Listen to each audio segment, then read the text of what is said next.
Hey there, welcome to the DFS build. This is Kevin Roberts going over the UFL DFS slate for Sunday. Got a new mic set up for this, so hopefully the sound is good. And if there's any issues, just let me hear in the comments below, and I'll try to address that.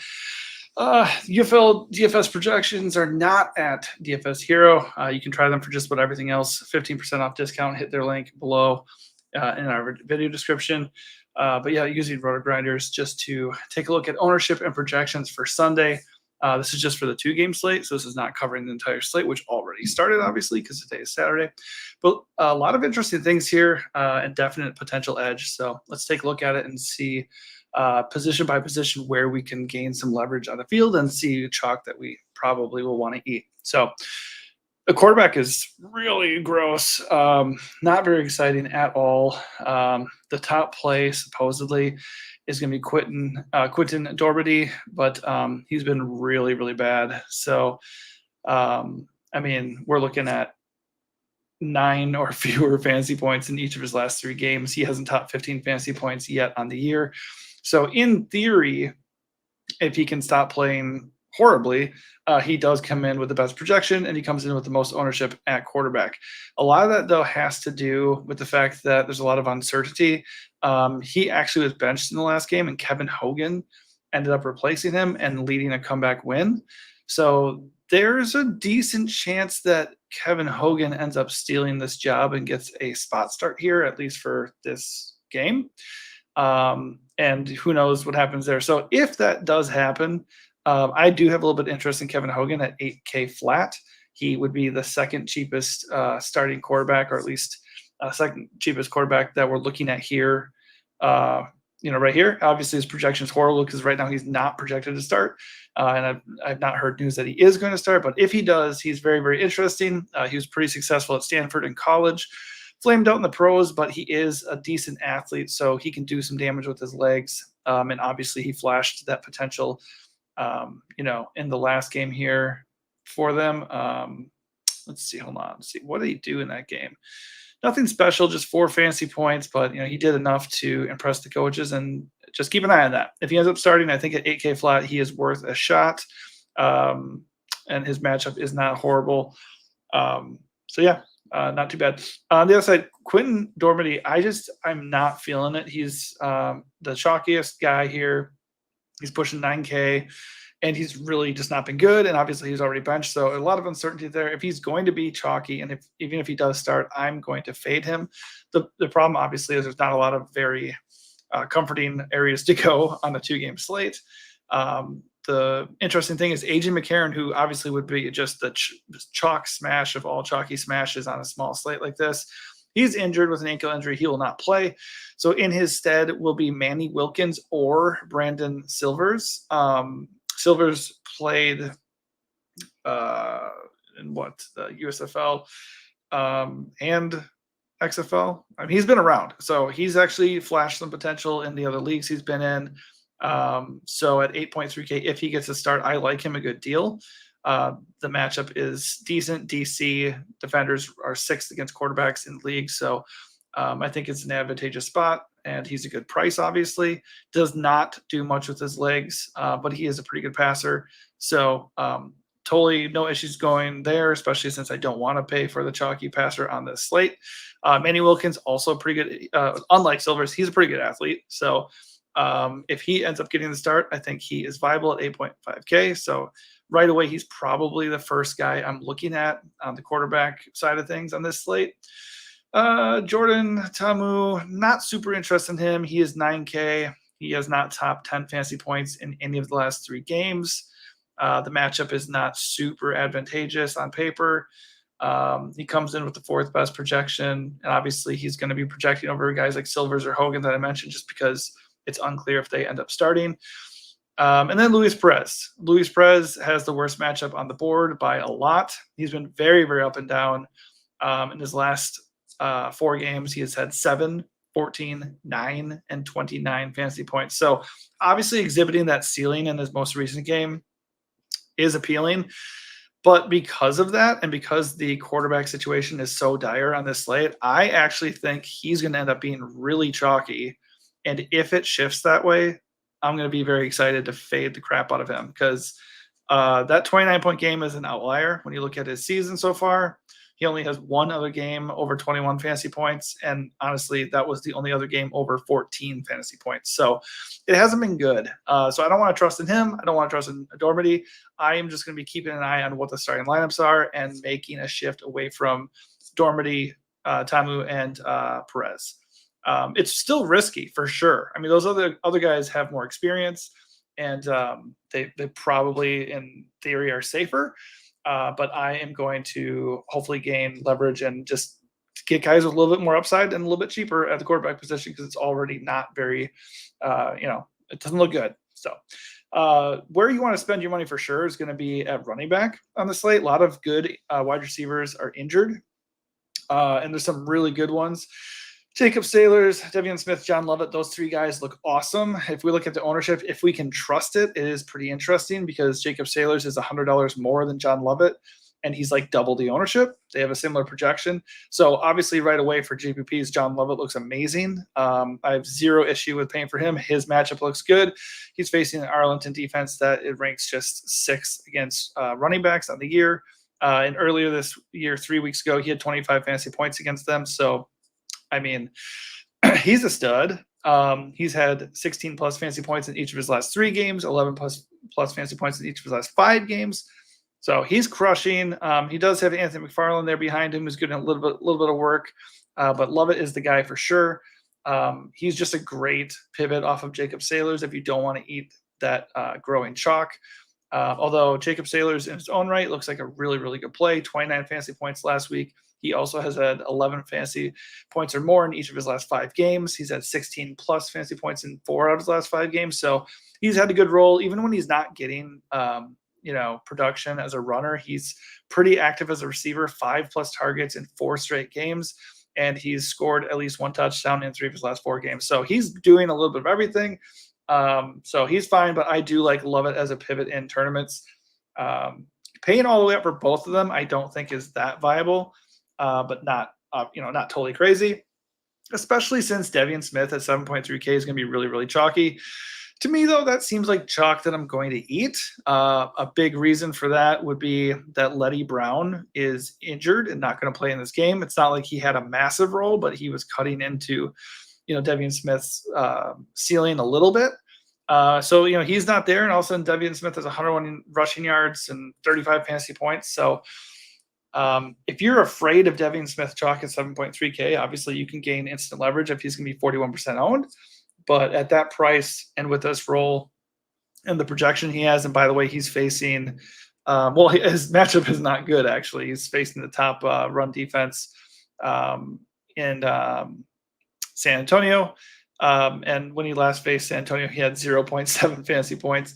All things considered, though, the role and the price and the projection all look pretty good. So I think I'm okay with eating the Devian Smith chalk. But if you want to just, if you want to go pay for John Lovett and just get away from the chalkier guys, I think that's totally fine. But I may end up getting a Devian Smith just because there's not a lot of wide receivers that are super, super reliable and are, eating up salary on this slate. As far as the other running backs go, for DC, you have Cameron Harris is kind of leading the charge there. Not a really great projection. Also not going to garner a lot of ownership.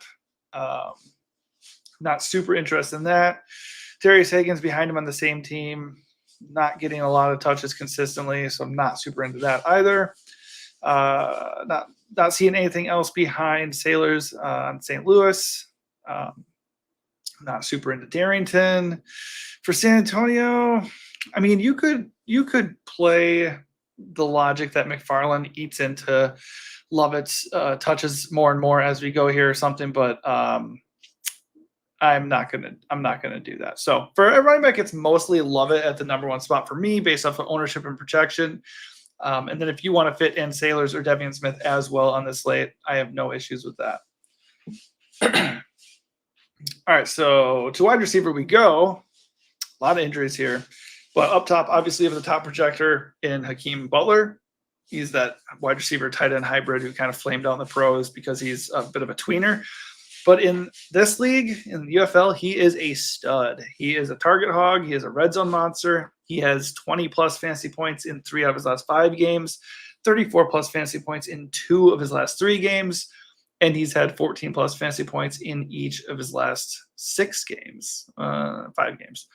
But I don't know if I want to pay 10.7K for Hakeem Butler if he's going to be owned, and obviously he's really expensive with AJ McCarron out. So the way I'm looking at Hakeem Butler is, are you going to play whoever's subbing in for AJ McCarron? If you are going to, you definitely can and should entertain the idea of paying for Hakeem Butler.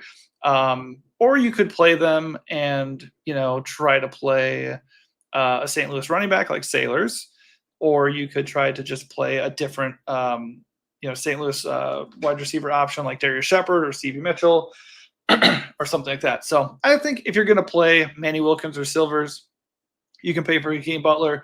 And if you're not going to play them, you can still pay for Hakeem Butler. I think since he's chalky, I'm probably going to try to get away from him a little bit, just because without his main guy there, it totally is logical that he could end up struggling quite a bit. The guy who is pricey that I would be really interested in is actually going to be Jontre Kirkland. His targets went down last game, but he's had otherwise 8+ targets in every game. That was the only game where he did not have 8+ targets on the year. So he hasn't scored a touchdown yet this season, but that obviously is going to change eventually. And just the targets are there, and that's really nice. You always want to see that. And he's half the ownership of Butler at a similar price. So right away, I'm getting leverage. I'm getting a guy who's going to get the ball coming his way, and he can rack up receptions and yards, and maybe, just maybe, he'll finally score a touchdown or two. Let's see here. Over in DC, we do have Kelvin Harmon injured, which is kind of a big deal because he's had 6+ targets in all but one game on the year. So he gets the ball his way quite a bit. So with him out, even though it's a tough matchup, Kiki Kuti could be viable. Ty Scott could be viable. And, down the list, basically any DC defender wide receiver that you think is going to be popping here. If we take off everything, we just go to DC. Ty Scott is one that's coming in with the best projection at 9.34 fantasy points. He's carrying a little bit of ownership at 15%. So you can definitely go with him at 5.2K. Or you can go with Chris Rowland or one of these other guys if you like them. And Kiki, like I said, also stands out. This is a guy with NFL experience that feels like he'd be a little bit safer with a more expanded role. Obviously, the production has not been there to this point. But he's not like super expensive or anything to the point where you feel gross like taking that chance. The nice thing, though, is all these other dudes besides Ty Scott and Kiki, though, they're super cheap. So if you want to go get Hakeem Butler and those 2 9K running backs and or Kirkland, like I said, you can definitely get some good value by doing it, by going that route. Let's see, where are we? Looking over at St. Louis, we already kind of looked at them with Hakeem Butler, but they're also without Marcel Aitman and Ja'Cory Pearson. So if Hakeem Butler is not going to benefit, maybe it's Darius Shepard or Steve Mitchell or Blake Jackson or somebody else on the bench here that could rise up and get more opportunities. Obviously, I would go Darius Shepard or Steve Mitchell as the main benefactors in the chance that, Hakeem Butler doesn't really benefit from those guys being out, and also McCarron not being there. Maybe it's Darius Shepard or Steve Mitchell are the guys we want to look to there. For Arlington, nobody really stands out for Arlington that much for me as far as excuse me. I mean, Tyler Vaughns has a decent projection, 4th best projection for wide receivers. Sal Cannella is right behind him too. I think if I was going to target somebody on Arlington at wide receiver, it would just be somebody that I'm stacking with the quarterback, Luis Perez, who obviously I told you I'm not super into playing.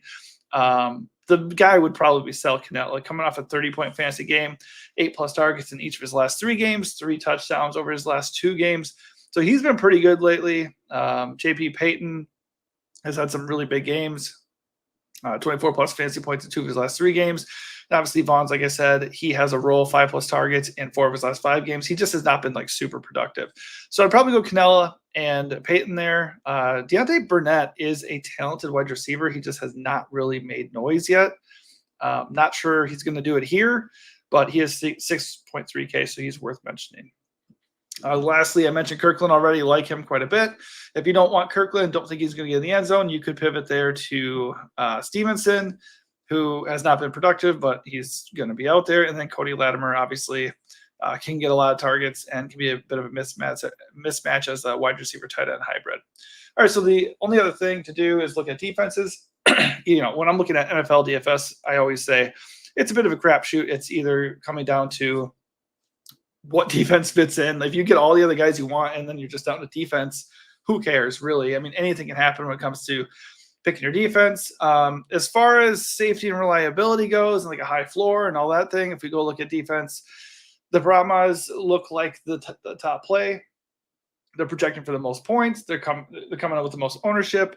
They're facing Arlington, and that's Luis Perez, who has been really inconsistent. So I have no problem paying all the way up for them at 4.4K. That's fine. I think the other one that really would stand out would be if you don't think St. Louis is going to have a good time with, AJ McCarron out. Obviously, they're facing DC, who comes in as the third most expensive defense. They're only averaging 5 fantasy points on the year per game. And obviously, this is a talented offense, even with McCarron out. But hey, I mean, when you switch to a backup quarterback who's inexperienced and stuff like that, that can go bad in a hurry. So they are definitely a play. And the other one I would really look at also would be if you're not going to go with Dormady or Kevin Hogan for that matter, then you can definitely look at Arlington. They are coming in at 3.6K, cheapest defense on the board. And they're obviously playing either Dormady, a guy who has been struggling basically the entire time he's gotten the start, or they're facing a guy who hasn't even started a game yet in this league. So I think all these defenses are in play. None of them are priced out to the point where, you need to feel really gross about playing them, but I think they all also have arguments to playing them. So overall, for my strategy, I am going away from the chalky quarterbacks. I'm hoping one of these cheaper guys ends up getting the start, and I'm just going to roll with that. Obviously, when it comes to NFL DFS or UFL DFS, whatever the case, you want to have some stacking options. So whoever my quarterback is, I do want one or two guys that are going to benefit from him. If he's going to go out and throw 3 touchdowns or something, I'm going to go get some guys that I feel are going to have a high target share or have a decent chance of catching some of those touchdowns. And then I want to pay for these running backs. I might end up paying for 2 of these running backs, or I'm just going to go with Lovett, who is currently low owned, and then go get Kirkland as a leverage off Hakeem Butler. You can still play those other running backs. You can still play Hakeem Butler, and you can still go away from what I'm saying at quarterback and play Dormady or Luis Perez or whoever you want at quarterback. But hopefully these things I'm telling you, you can mix in with your process and how you view the slate, and helps you build the best lineup possible. But that does it for me. First UFL DFS breakdown of the season. It's only a 2-game slate. It's never easy to get a takedown on a 2-game slate and for things to go just right. They really do need to go just right for you to hit. But hopefully that is what happens for you guys, and hopefully this helps. If so, please give this video a like and also consider subscribing to the channel. Thanks and good luck.